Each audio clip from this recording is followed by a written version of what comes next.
The idea of Gestalt therapy is to change paper people into real people. I know, it's a big mouthful. And to make the hollow man of our time come to life and teach him to use his inborn potential and being, let's say, a leader without a rebel, having a center instead of living lopsided. All these ideas sound very demanding, but I believe it's now possible that we can do it, that we don't have to lie on the couch for years, decades, and centuries without essential changes.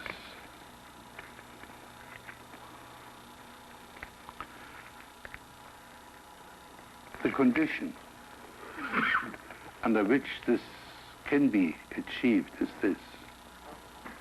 Again, I have to jump back and talk about the social milieu in which we find ourselves. In the previous decades, he lived for what is right. And he did his job, never mind whether he really wanted the job, whether he was suited for it. The whole society was ruled and regulated by shoulddism, by Puritanism. You do your thing whether you like it or not. Now, I believe the whole social milieu has changed. Puritanism has changed into hedonism. We begin to live for fun, enjoyment, for being turned on. Anything goes as long it's nice. It sounds good too. Sounds superior to moralism. It has, however, a very serious setback. Namely, that we have become phobic towards pain and suffering. Let me repeat that word. We have become phobic towards pain and suffering. Anything that's not fun or pleasant is to be avoided. So we run away from any frustration that might be painful and try to shortcut it. And the result is a lack of growth. When I talk about a readiness to encounter unpleasantness, I certainly do not mean an education towards masochism. On the contrary. A masochist is a person who's afraid of pain and trains himself to tolerate it. I'm talking about the suffering that goes along with growing up. I'm talking about facing honestly unpleasant situations, and this is very much linked up with the Gestalt approach. I don't want to talk too much about the phenomenon of Gestalt. However, the main idea about Gestalt is that a Gestalt is a whole, a complete, in itself, resting whole. As soon as we cut up a Gestalt, we have bits and pieces and not a whole anymore. I mean, a Gestalt wants to be completed. If the Gestalt is not completed, we are left with unfinished situations. And these unfinished situations press and press and press and want to be completed. Let's say, if you had a fight, you really are angry with that guy, want to take revenge.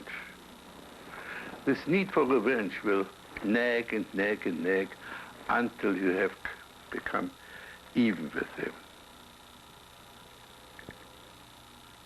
And so there are 1,000 unfinished Gestalten.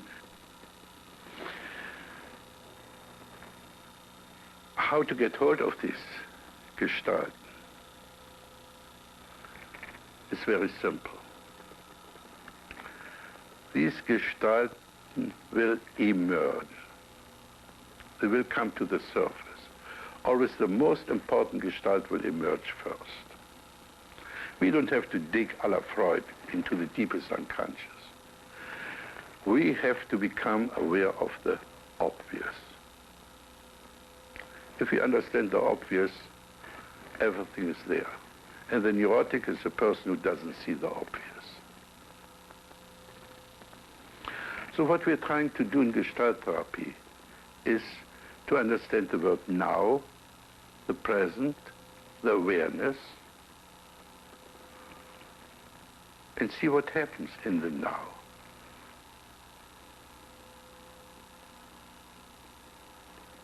And to understand the now will take you anything from 4 weeks to 20 years. The second point I have to make in regard to our therapy is the word how.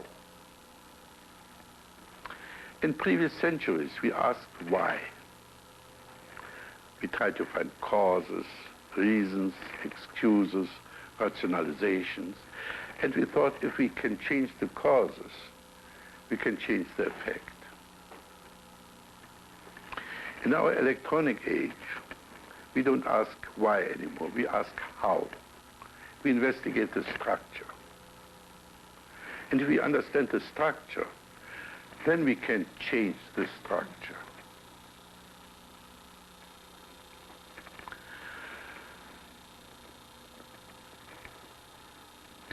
And the structure with which we are most interested in is the structure of our life script. The structure of our life script, often called karma, fate, and we are not very much aware that we are writing our life script. A life script which is mostly taken up with self-torture, futile self-improvement games, achievements,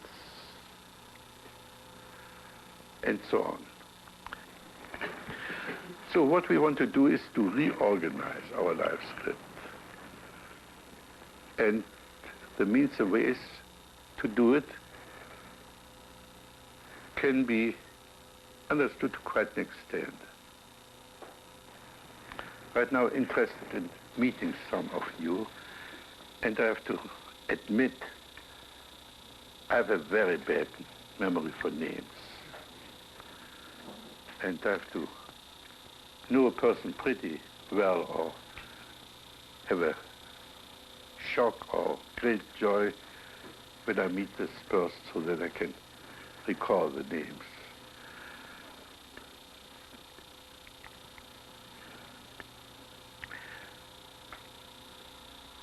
In order to work, I like and I brag about the 6 components of my work. To work, I need my skill, the so-called hot seat, which in this case is very beautiful, the empty chair, which has the task of taking up roles which we have disowned, other people which we need to understand our life script, We need something that is absent. I hope maybe today we don't need it. That is Kleenex, my cigarettes, the ashtray, and then I'm in business.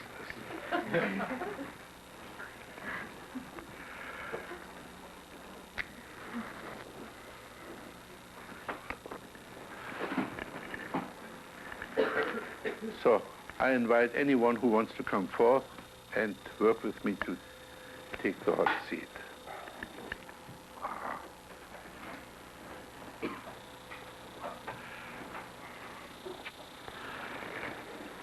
Your name is? Don.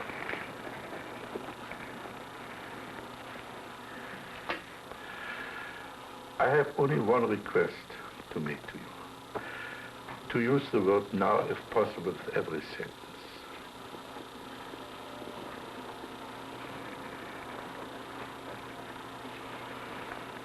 Like, now I feel my heart beating. Yeah.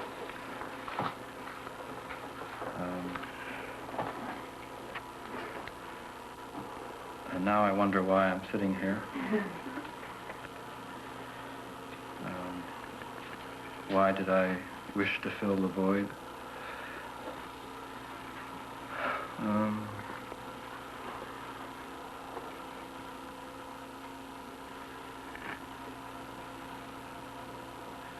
Now I'm wondering, what is there to work with? Yeah. Let me interrupt you here and switch back to Freud and his psychoanalysis. Freud said, a person who's free from guilt feelings and anxiety is healthy.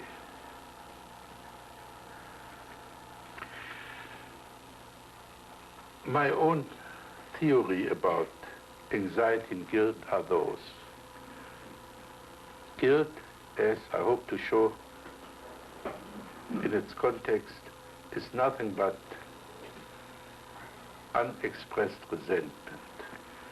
And anxiety is nothing but the gap between the now and the later. As soon you leave the secure basis of the now and jump into the future, you experience anxiety, or in this case, stage fright. You get excited, the heart begins to race, and so on and so on, all the symptoms of stage fright. The fact that we very often don't notice our chronic anxiety is simply that we fill the gap of the now and later with insurance policies, rigid character formations, daydreams, and so on. If we reduce the later to the now, the anxiety is bound to collapse. So, let's do this now. Close your eyes and tell us in detail, what do you experience now? Well, physically I feel the warmth of one hand and another.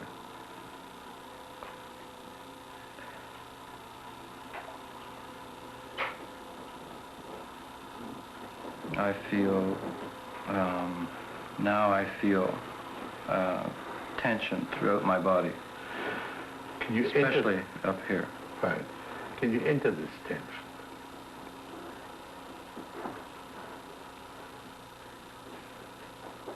It's as if I'm being stretched this way, across my shoulder. Can you do this to me? Oh. Stretch me. It's as if I'm being pulled up this way. More. Do it as much as you need to do.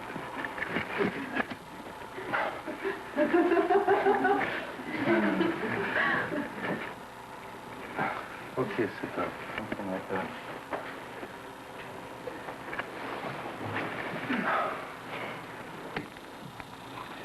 Now it's gone away. Yeah. If you learn to do unto others what you're doing unto yourself, You stop repressing yourself and preventing yourself from what you've got to do. I don't understand yet his need to stretch me. But to talk about it would be... And here I have to shock you, because I have to introduce one of the technical terms in Gestalt therapy, which is mind-fucking. The very moment we just play these intellectual games, like they do usually in group therapy. They throw opinion on each other, explanations. People interpret each other. So nothing happens except these intellectual word games. So what do you experience now, Tom? My own mind fucking. Explaining to myself why I would want to stretch you. Okay, let's introduce the empty chair. Ask Don this question. Dawn, why do you want to stretch yourself or another person? Now, change seats. And this is the decisive phrase, start to write your script now between the two opponents. Well, Dawn, you're not good enough the way you are, so you've got to stretch.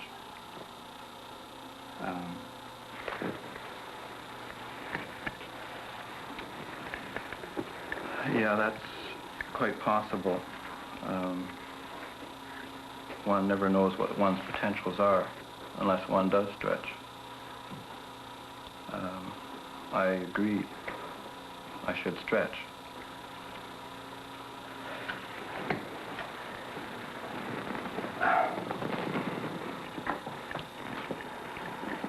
Yes.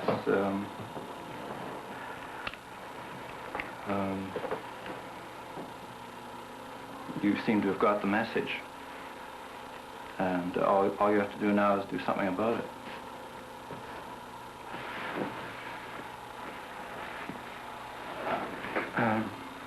Yeah, I do try to do something about it sometimes. I'm constantly aware that I am supposed to do something about it. I don't always do something about it. Once in a while. Yeah.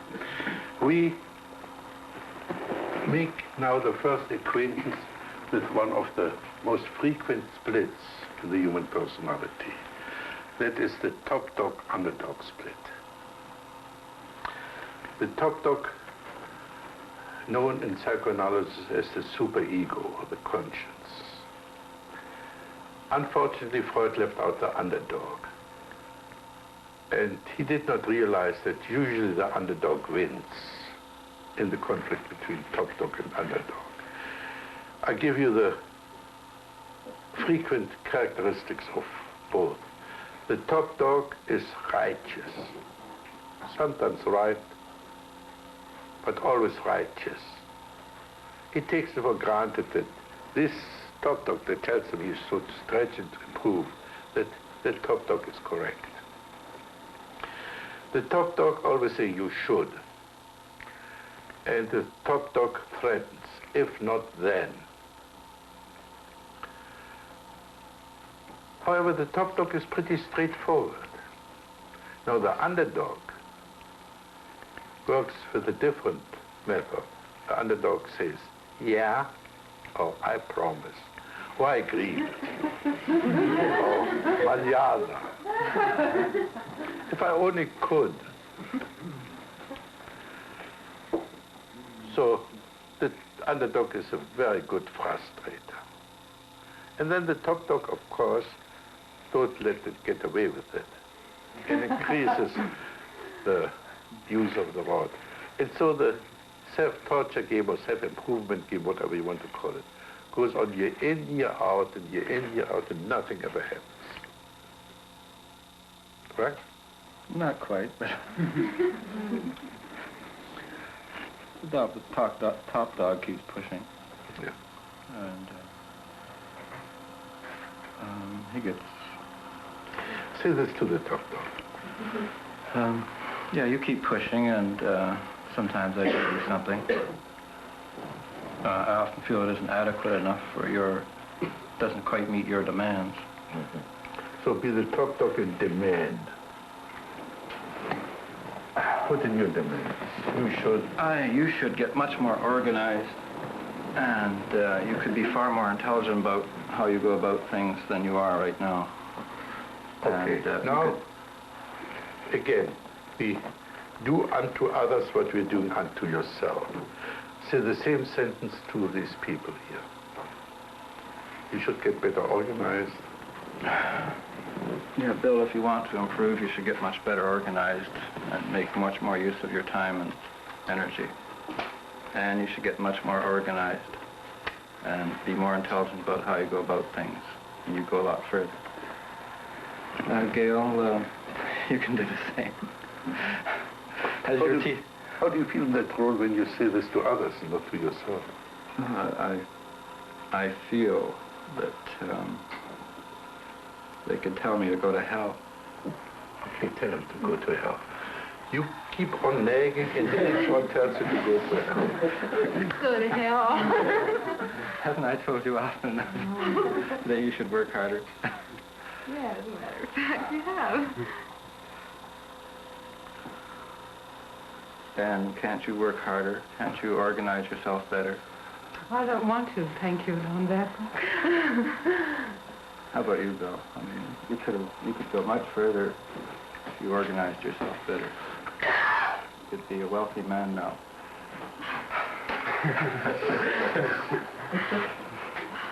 It's a fantastically successful business if you organize yourself and work harder with your talents. Okay, how do you feel now?